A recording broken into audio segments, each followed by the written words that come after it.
সরকারি চাকরিতে কোটা সংস্কারের দাবিতে আন্দোলন করছেন সাধারণ শিক্ষার্থীরা। এই আন্দোলনে এখন উত্তাল সারা দেশ। প্রথম দিকে আন্দোলন শান্তিপূর্ণভাবে চললেও পরে ছাত্রলীগের হামলায় তার সহিংসতায় রূপ নেয়। সংঘর্ষে দেশব্যাপী বেশ কজন নিহত হবার পাশাপাশি আহত হয়েছেন কয়েকশো ছাত্রছাত্রী। সব মিলিয়ে উদ্বিগ্ন অভিভাবকরা। এদিকে শিক্ষার্থীদের উপর হামলা ও হত্যাকাণ্ডের ঘটনায় এবার প্রতিক্রিয়া জানিয়েছে জাতিসংঘ। গভীর উদ্বেগ জানিয়ে কি বার্তা দিল তারা, জানাচ্ছেন এসআই রাজ। কোটা ইস্যুতে চলমান আন্দোলনে সাধারণ শিক্ষার্থীদের উপর হামলা এবং সহিংসতার ঘটনায় যুক্তরাষ্ট্র ও অ্যামনেস্টি ইন্টারন্যাশনালের পর এবার প্রতিক্রিয়া জানিয়েছে জাতিসংঘ। প্রতিক্রিয়ায় কোটা আন্দোলনকারীদের প্রতি সমর্থন জানানোর পাশাপাশি সহিংস হামলা থেকে শিক্ষার্থীদের রক্ষার জন্য বাংলাদেশ সরকারের প্রতি আহ্বানও জানিয়েছে সংস্থাটি। শিক্ষার্থীদের উপর হামলা ও উদ্ভূত পরিস্থিতি নিয়ে উদ্বেগ প্রকাশ করে জাতিসংঘ বলছে, মানুষের শান্তিপূর্ণভাবে বিক্ষোভ করার অধিকার আছে এবং সরকারকে সেই অধিকার রক্ষা করতে হবে।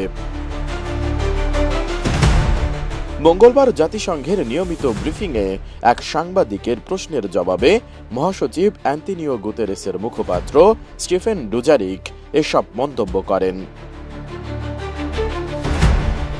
ব্রিফিংয়ে বাংলাদেশে সরকারি চাকরিতে কোটা সংস্কারের দাবিতে আন্দোলনরত শিক্ষার্থীদের ওপর হামলা, সংঘর্ষ ও হত্যাকাণ্ডের বিষয়ে জানতে চান এক সাংবাদিক।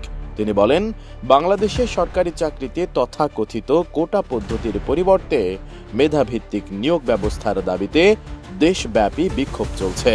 সরকারের সহযোগী সংগঠন ছাত্রলীগ নিরাপত্তা বাহিনীকে সঙ্গে নিয়ে আন্দোলনকারীদের ওপর হামলা চালিয়েছে। বিক্ষোভে হামলায় ৬ জন শিক্ষার্থী নিহত হয়েছেন। জাতিসংঘের মহাসচিব কি এই পরিস্থিতি সম্পর্কে অবগত আছেন? In Bangladesh, country-wide protests are going on for a merit-based recruiting system instead of so-called quota system in the government civil service. The government's militant group, Chhatra League, along with the security forces, has attacked the protesters. 6 students have been killed in the brutal attack. Is the Secretary General aware of the situations?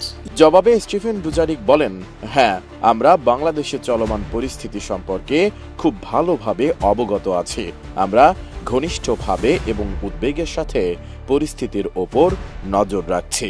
Yes, we are very much aware of the situation which we're following closely. জাতিসংঘের মহাসচিবের মুখপাত্র Stephen Dujarric এ সময় আরো বলেন, আমি মনে করি বাংলাদেশে হোক বা বিশ্বের অন্য কোথাও মানুষের শান্তিপূর্ণভাবে বিক্ষোভ করার অধিকার রয়েছে এবং যে কোনো ধরনের হুমকি বা সহিংসতা থেকে বিক্ষোভকারীদের রক্ষার জন্য আমরা বাংলাদেশ সরকারের প্রতি আহ্বান জানাই।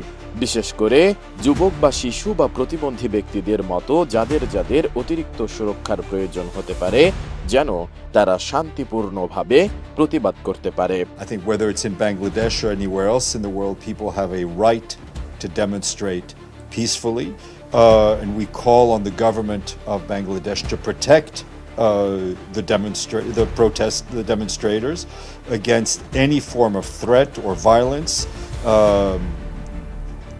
and especially those who may be protesting peacefully, who may need extra protection, such as young people, children, or people with disabilities.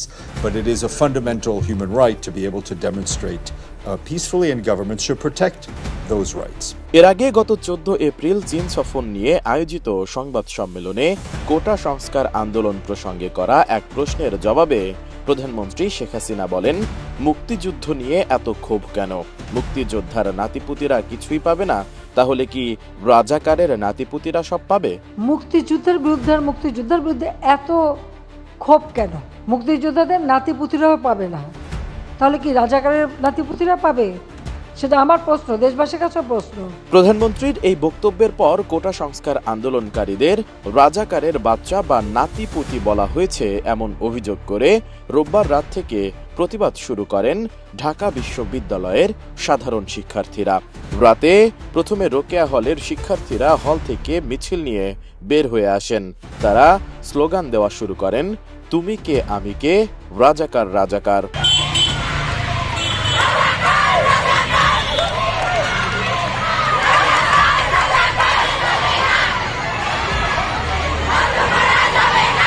এরপর গত সোমবার দুপুর থেকে আবারও বিক্ষোভ শুরু করেন আন্দোলনকারীরা। সেদিন ঢাকা বিশ্ববিদ্যালয়ে তাদের সঙ্গে সংঘর্ষে জড়ায় ছাত্রলীগ। পরে মঙ্গলবার ঢাকা ও ঢাকার বাইরেও বিভিন্ন স্থানে আন্দোলনকারীদের সঙ্গে ছাত্রলীগ ও পুলিশের সংঘর্ষ শুরু হয়।